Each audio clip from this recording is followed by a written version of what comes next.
नमस्कार। हम लोग कल जाति प्रथा की उत्पत्ति के सिद्धांतों के बारे में चर्चा कर रहे थे और इसके अंतर्गत मैंने परंपरागत सिद्धांत, राजनीतिक सिद्धांत, धार्मिक सिद्धांत जिसमें होकार्ट और सेनार्ड का उदाहरण था सेनार्ड का, ये सिद्धांत और व्यावसायिक सिद्धांत, ये चारों सिद्धांत डिस्कस किए थे। इसके बाद पांचवा सिद्धांत जो जाति की उत्पत्ति का प्रमुख सिद्धांत है वो है उद्विकासीय सिद्धांत। ये सिद्धांत श्री नेस्फील्ड के व्यावसायिक सिद्धांत का ही एक दूसरा रूप है। इस सिद्धांत के मूल प्रवर्तक डेंजिल एब्सन है और इनका मत है कि जाति प्रथा की उत्पत्ति 4 वर्णों के आधार पर नहीं बल्कि धार्मिक संघों या गिल्ड्स के आधार पर हुई है। आर्थिक वर्ग से आर्थिक संघ और संघ से जाति का विकास हुआ है। प्रारंभ में मानव खानाबदोशी स्तर पर था और प्रायः रक्त संबंधी समूह के सदस्य के रूप में एक स्थान पर रहता था। इस कारण इस स्तर में जाति प्रथा का कोई भी प्रश्न नहीं उठता था, क्योंकि एक स्थान पर रहने वाले सभी लोग एक दूसरे के रक्त संबंधी होते थे और इसलिए उसमें ऊंच नीच की भावना नहीं होती थी बल्कि हम की भावना प्रबल होती थी। इसके बाद आर्थिक जीवन के विकास के एक स्तर पर आकर जटिल लोगों ने खेती को अपनाया और धीरे धीरे उद्योग और व्यापार पनपता रहा, जिससे आर्थिक जीवन की जटिलता भी दिन प्रतिदिन बढ़ती गई। आर्थिक व्यवस्था जटिल होने के साथ साथ श्रम विभाजन की आवश्यकता हुई और राजा का ये कर्तव्य हो गया कि वह अपनी धार्मिक नीति को श्रम विभाजन और पेशे की भिन्नता के आधार पर निर्धारित करे। इससे सामाजिक जीवन में आर्थिक वर्गों का जन्म हुआ। इसी के आधार पर एक तरह के पेशे करने वाले आपस में एक दृढ़ सामुदायिक भावना में बंध गए और एक दूसरे की सहायता और रक्षा करने लग गए। साथ ही अपने अपने हितों की रक्षा करने के लिए प्रत्येक वर्ग ने पृथक पृथक संघों का निर्माण किया। पेशों के आधार पर बने ऐसे प्रत्येक संघ ने सामुदायिक भावना के कारण और अपने संघ की महत्ता बढ़ाने की और बनाए रखने के लिए और साथ ही व्यवसाय संबंधी भेदों यानी कि ट्रेड सीक्रेट्स को छिपाए रखने के उद्देश्य से न केवल दूसरे संघों से में विवाह आदि के संबंध में पृथकता की नीति को अपनाया, बल्कि अपनी प्रतिष्ठा के लिए बराबर संघर्ष भी करते रहे। इस संघर्ष में पुरोहितों की श्रेणी का संघ की विजय हुई और उन लोगों ने अपनी महत्ता को चिरस्थायी करने के लिए अपने पेशे का दृढ़ता से पालन किया और अंतर्विवाह करना प्रारंभ किया। इसकी नकल दूसरे संघों ने भी की और दिन प्रतिदिन अंतर्विवाही संघों या एंडोगेमस गिल्ड्स की संख्या बढ़ने लगी और एक संस्तरणात्मक संगठन यानी कि हायरार्किकल ऑर्गेनाइजेशन की स्थापना हुई। यही जाति प्रथा का प्रारंभिक रूप है, ये एबर्टसन का मानना है। हालांकि इसको हम क्रिटिसाइज़ कर सकते हैं, इसकी आलोचना कुछ आधारों पर कर सकते हैं। हटन के अनुसार एबर्टसन का ये सिद्धांत सही इसलिए नहीं है क्योंकि व्यावसायिक संघ दुनिया में प्रायः सभी समाजों में पाए जाते हैं। फिर क्या कारण है कि जाति प्रथा की उत्पत्ति केवल भारत में ही हुई? पेशा जाति प्रथा के विकास में मदद करने वाले में एक अंग है, न कि उसको जन्म देने वाली जो कारक। दूसरी बात जो डॉक्टर DN मजूमदार ने बताई, वो कहते हैं कि ये आलोचना उचित नहीं मानते हुए भी उनका कहना है कि एक संस्था के सब तत्व सब देशों में एक ही तरह के नहीं मिलते। व्यावसायिक संघ दुनिया के अन्य समाजों में पाए जाने पर भी वहाँ जाति प्रथा की उत्पत्ति संभव इसलिए नहीं हुई कि अन्य देशों में जाति प्रथा की उत्पत्ति के लिए आवश्यक तत्वों का अभाव था। वास्तव में एबर्टसन के सिद्धांत की सबसे बड़ी कमी यह है कि इसमें सामाजिक समूहों के प्रजातीय भेदों की उपेक्षा की गई है। यह अस्वीकार नहीं किया जा सकता कि जाति प्रथा की उत्पत्ति में प्रजातीय तत्व महत्वपूर्ण था। इसके अतिरिक्त ये विश्वास करना भी कठिन है कि भारतीय जाति प्रथा जैसी जटिल सामाजिक संस्करण या भेदभाव का जन्म केवल पुरोहितों के द्वारा सामाजिक विभाजन और उनके प्रभुत्व को बचाए रखने की इच्छा के कारण हुआ होगा। छठा सिद्धांत जो है वो प्रजातीय सिद्धांत है या रेशियल थ्योरी। ये जाति व्यवस्था की प्रजातीय व्याख्या जो है वो एक रूप से महाभारत में देखने को मिलती है। परंपरागत सिद्धांत की विवेचना करते हुए हम इस पक्ष पर हम पहले भी प्रकाश डाल चुके हैं और ये भी उल्लेख कर चुके हैं कि इस सिद्धांत का कोई वैज्ञानिक आधार नहीं है। सर हर्बर्ट रिजले ने भी सर्वप्रथम इस सिद्धांत को एक वैज्ञानिक आधार पर प्रस्तुत किया था। ऐसे तो अन्य अनेक विद्वानों ने जाति प्रथा के निर्माण में प्रजातीय तत्वों के महत्व को स्वीकार किया है, पर उनमें विदेशी लेखकों में important MacIver, Max Weber, Kroeber आदि का नाम और भारतीय विद्वानों में एस.सी. रॉय, एन.के. दत्ता, जी.एस. घुर्ये, डी.एन. मजूमदार का नाम उल्लेखनीय है। हम यहाँ रिजले, घुर्ये और मजूमदार के सिद्धांतों पर प्रकाश डालेंगे। रिजले का सिद्धांत इसका मूल आधार है पहला प्रजातीय भिन्नता और दूसरा अनुलोम विवाह की प्रथा। आपके अनुसार, रिजले के अनुसार, जाति प्रथा की उत्पत्ति इंडो आर्यन प्रजाति के पर्शिया से भारत में आने के बाद हुई। फारस में उनका समाज 4 भागों में विभाजित था। विभाजन के इस सिद्धांत को आर्यों ने भारतीय समाज पर भी लागू किया। इसके अतिरिक्त यहाँ के मूल निवासियों, जिनको कि आर्यों ने हराया था, और आर्यों में अनेक सांस्कृतिक व प्रजातीय और शारीरिक भिन्नताएं थीं, जिनके कारण ये दोनों पूर्ण रूप से घुल मिल नहीं पाए और इनमें पृथकता बनी रही। दूसरी ओर, चूँकि आर्य लोग आक्रमणकारी के रूप में आए थे, इस कारण उनके पास स्त्रियों की कमी थी। इस कमी को पूरा करने के लिए उन्होंने एक योजना बनाई, जिसके अनुसार आर्यों ने यहाँ के मूल निवासियों की लड़कियों से अपने लड़कों के विवाह को स्वीकार किया और इस प्रकार अनुलोम विवाह प्रथा को जन्म दिया। लेकिन साथ ही आर्यों ने अपनी लड़कियों का विवाह मूल प्रवासियों के लड़कों के साथ करना स्वीकार नहीं किया और इस प्रकार प्रतिलोम विवाह पर प्रतिबंध लगाया। अनुलोम विवाह तब तक चलता रहा जब तक स्त्रियों को आवश्यकता पूरी नहीं हो गई। आवश्यकता पूरी होते ही आर्यों द्वारा ऐसे विवाहों को बंद कर दिया गया और विभिन्न आक्रमणकारी समूह जातियों के रूप में बदल गए। दूसरे शब्दों में हम कह सकते हैं कि अनुलोम विवाह के द्वारा प्रजातीय मिश्रण के फलस्वरूप ही विभिन्न जातियाँ उत्पन्न हुई और उस उत्पत्ति में मूल निवासियों तथा आर्यों में पाई जाने वाली अनेक सांस्कृतिक और प्रजातीय भिन्नताएं सहायक सिद्ध हुई, क्योंकि इन भिन्नताओं के कारण ही उन दोनों के लिए एक दूसरे के साथ पूर्ण रूप से घुल मिल जाना संभव नहीं हुआ। संक्षेप में जाति प्रथा का आधार प्रजातीय ही है।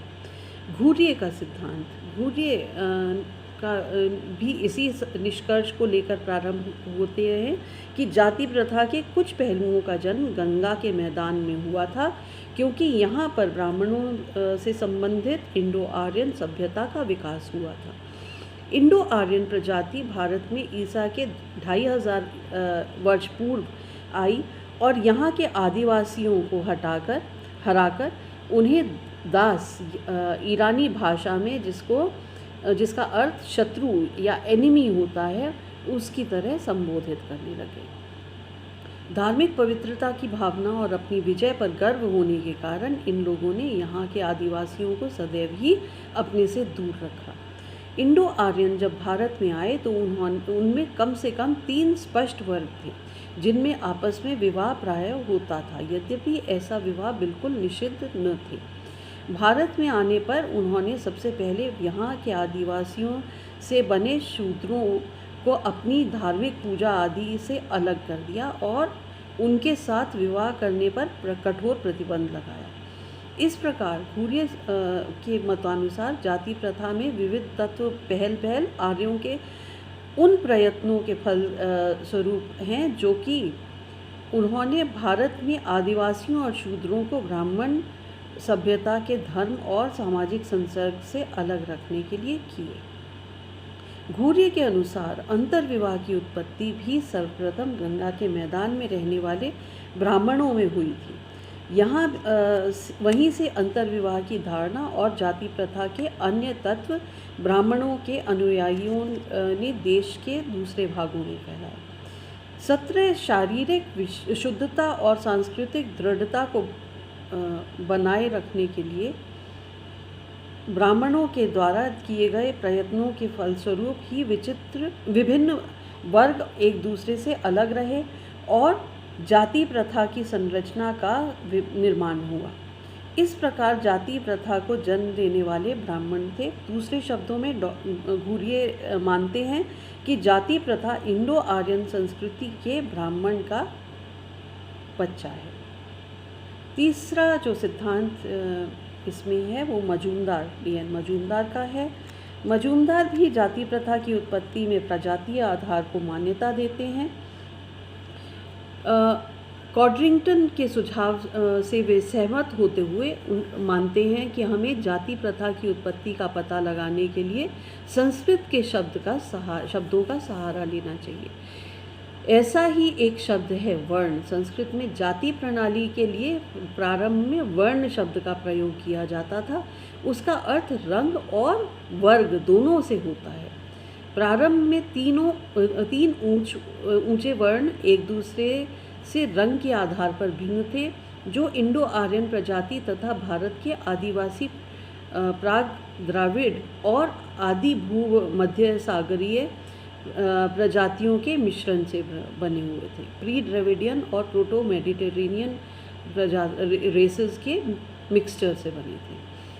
ऐसे प्रजातीय सम्मिश्रण से के अनेक कारण थे। पहला था कि आक्रमण समूह में स्त्रियों की कमी थी। दूसरा, इनके घुमंतु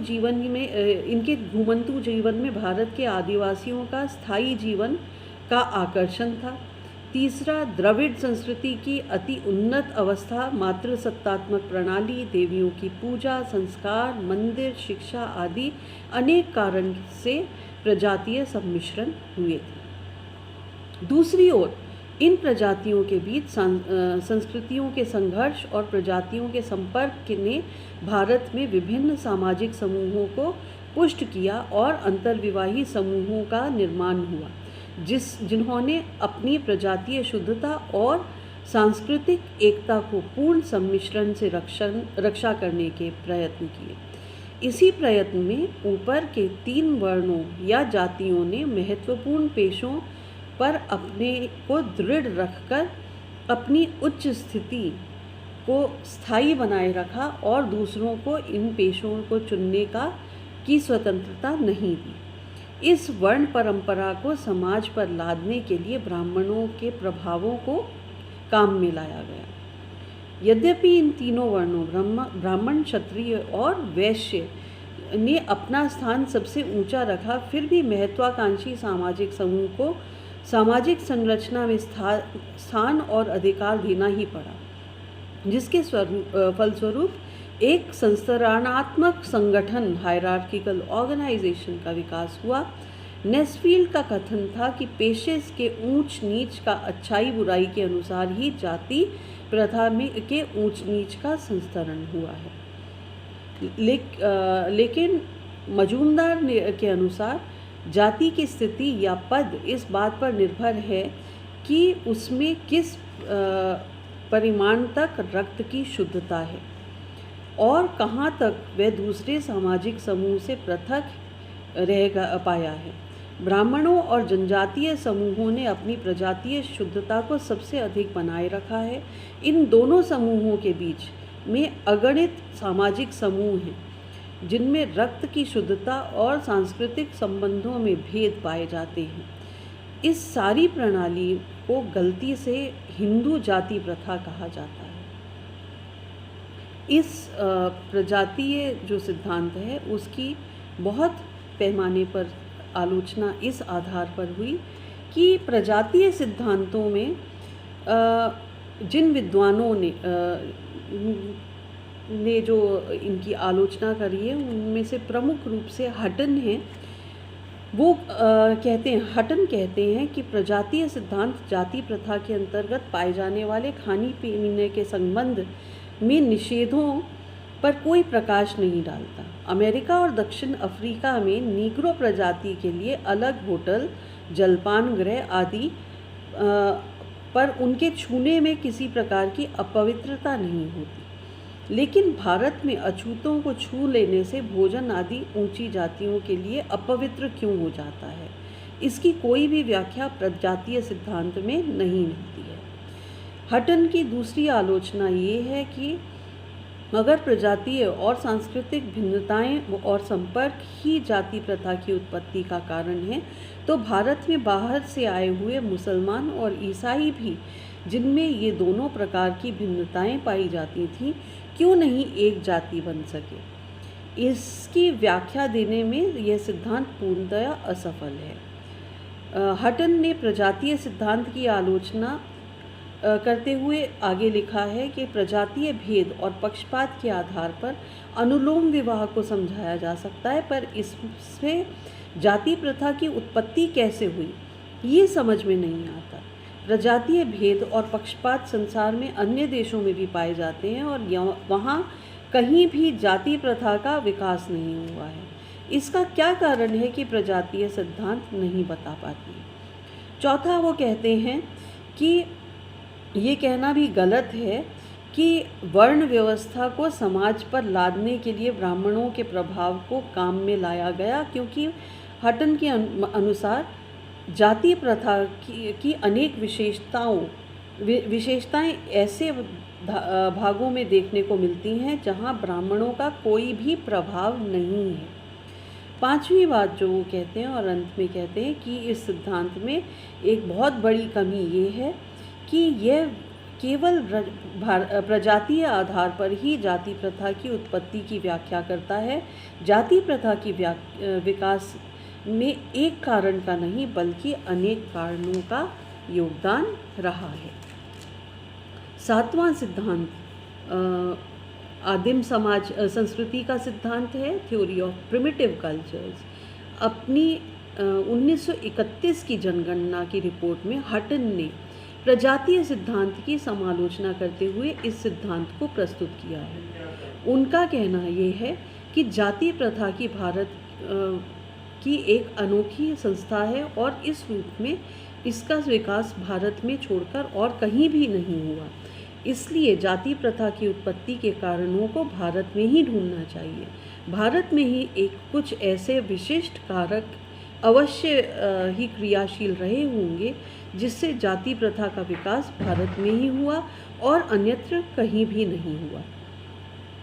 इस विशाल देश में के दुर्गम कोनों में आज भी अनेक ऐसे स्थान हैं जो कि हिंदू, बौद्ध या इस्लाम के प्रभाव से बिल्कुल मुक्त हैं और जहाँ की जाति प्रथा को इस रूप में नहीं लिया जाता जिस रूप में उसे हिंदू लोग लेते हैं।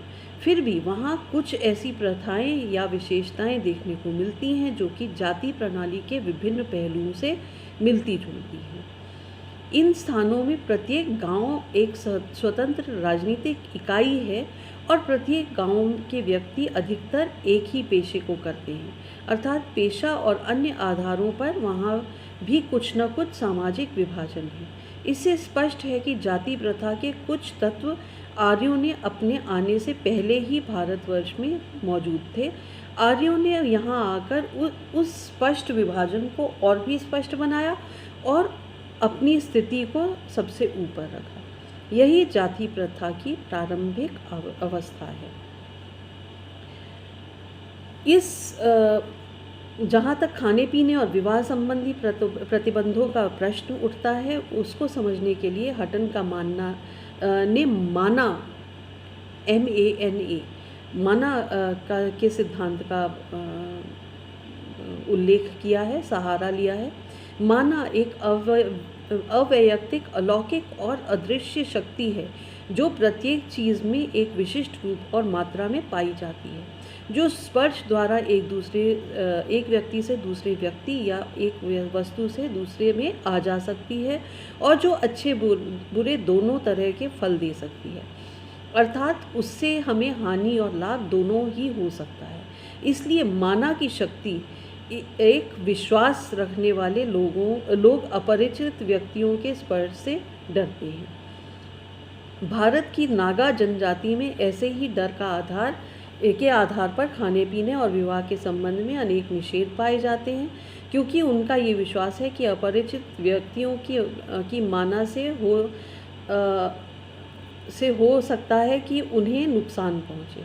अतः अपरिचितों का स्पर्श खतरे से खाली नहीं है, इसलिए इससे बचना ही उचित है। माना की शक्ति में विश्वास पारसियों, बौद्धों, मुसलमानों और हिंदुओं में भी किसी न किसी रूप में पाया जाता है।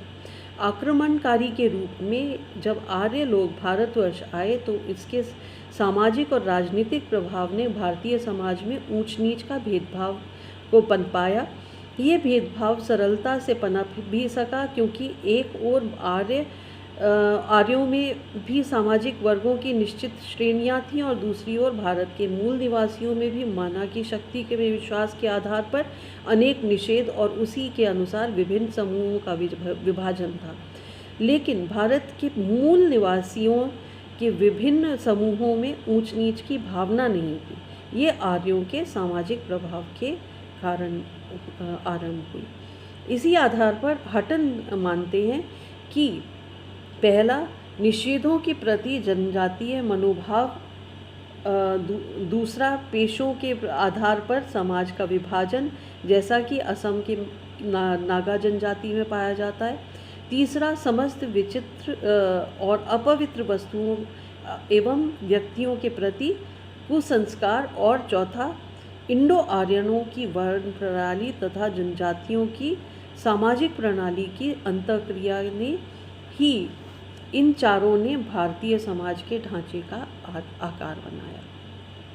इन्हीं आधारों पर भेद जब कठोर हो गए तो जाति प्रथा की उत्पत्ति हुई। इस हटन के सिद्धांत की आलोचना श्री शरद चंद्र रॉय ने करी है। वो माना के सिद्धांत को एक विस्तृत अध्ययन के पश्चात इस निष्कर्ष पर पहुँचे हैं कि माना की अवधारणा दुनिया के सभी जगह सभी जनजातियों में पाई जा सकती है, पर कहीं भी इसके आधार पर सामाजिक समूह नहीं बने और न ही आर्यों के आने से पहले इस प्रकार के सामाजिक विभाजन की कल्पना की जा सकती है। ये सच है कि सामाजिक जनजातीय समाजों में सामाजिक संस्तरण की माना की शक्ति पर विश्वास के आधार पर समझाया जा सकता है, पर यह निश्चित रूप से नहीं कहा जा सकता कि इसी विश्वास के आधार पर जाति प्रथा की उत्पत्ति हुई है। दूसरी बात कि जाति प्रणाली की उत्पत्ति के संबंध में माना के सिद्धांत को प्रस्तुत करने के साथ ही साथ हटन ने अन्य 15 कारणों का उल्लेख किया है। इन कारणों में उन्होंने धर्म, जाति, जादू, पुनर्जन्म, आर्थिक कारण, प्रजातीय घृणा, सांस्कृतिक संघर्ष, राजनीतिक विजय आदि पर प्रकाश डाला है। इससे ये पता चलता है कि किसी निश्चित कारण से जाति प्रथा की उत्पत्ति नहीं हुई है। इस संबंध में हटन को स्वयं ही संदेह है और आप भी इस अर्थ में जाति प्रथा की जटिलता को स्वीकार करते हैं। इसलिए हटन के सिद्धांत को किसी एक निश्चित दायरे के अंतर्गत नहीं लाया जा सकता। आखिरी 8वां सिद्धांत जो है वो है सांस्कृतिक एकीभाव का सिद्धांत या थ्योरी ऑफ कल्चरल इंटीग्रेशन। इस सिद्धांत के प्रवर्तक राय बहादुर शरद चंद्र राय हैं। आपके अनुसार भारत की जाति प्रथा भारत की विभिन्न प्रजातियों की सांस्कृतिक विशेषताओं के मिलन और अंतःक्रिया का फल है। विभिन्न प्रजातियों की सांस्कृतिक विशेषताएं इस प्रकार थी। पहला, इंडो आर्यन की वर्ण व्यवस्था, कर्म की अवधारणा और शक्ति पर विश्वास। उनका विश्वास था कि सब वर्णों में कर्म के आधार पर अलग अलग शक्तियाँ या गुण हैं जो कि अलग अलग सद्गुणों और सत्कर्मों के कारण उत्पन्न होते हैं। दूसरा, द्रविड़ लोगों में पेशों के आधार पर वर्ण व्यवस्था थी और साथ ही ये विश्वास था कि पुजारी जादूगरों में कुछ विशेष अलौकिक शक्ति है। और तीसरा कि उसी प्रकार प्राग द्राविड़ों में जनजातीय सामाजिक व्यवस्था थी और साथ ही उनकी संस्कृति में आत्म तत्व की धारणा बहुत महत्वपूर्ण थी। ऊपर के विवरण से स्पष्ट है कि प्राग द्रविड़ और द्राविड़ संस्कृति की विशेषताएं इंडो आर्यनों की संस्कृति के से काफ़ी मिलती जुलती थी। इस कारण द्रविड़ और प्राग द्रविड़ लोगों को आर्यों की वर्ण व्यवस्था को स्वीकार करने के में कोई आपत्ति या कठिनाई नहीं हुई। इन तीनों संस्कृति में पाई जाने वाली विभिन्न धारणाओं और विशेषताओं ने एक दूसरे को प्रभावित किया और सबने मिलकर जाति प्रथा के विकास में योग दिया, क्योंकि इन तीनों संस्कृतियों के एक ही भाव से विभिन्न पेशों, प्रजातियों और अन्य अंतरों के आधार पर बनी हुई जातियों को प्रारंभिक 4 वर्णों के अनुसार रखने में प्रयत्न में सफलता मिली। इस सिद्धांत की भी हम आलोचना इस आधार पर कर सकते हैं कि इसकी उल्लेखनीय कमी ये है कि इसके अंतर्गत भारत की विभिन्न प्रजातियों की संस्कृतियों के एक ही भाव को की जो कल्पना की गई है उसका कोई निर्भर योग्य ऐतिहासिक प्रमाण नहीं मिलता, जिसके कारण इस सिद्धांत को वैज्ञानिक आधार पर स्वीकार करना कठिन होता है। साथ ही इस सिद्धांत से यह भी समझ में नहीं आता कि जब जाति प्रथा की उत्पत्ति सांस्कृतिक एक ही भाव के कारण हुई तो जाति की सदस्यता जन्म के आधार पर क्यों निर्धारित की जाती है। फिर भी सामान्य रूप से ये कहा जा सकता है कि जाति प्रथा के संदर्भ में विभिन्न सांस्कृतिक तत्वों में सामान्यता ढूंढने का राय बहादुर शरद चंद्र राय का प्रयास सराहनीय है। अब हम लोग जाति के परंपरागत प्रकारों की चर्चा करेंगे और उसके समकालीन भारत में उसके प्रकारों की चर्चा करेंगे। धन्यवाद।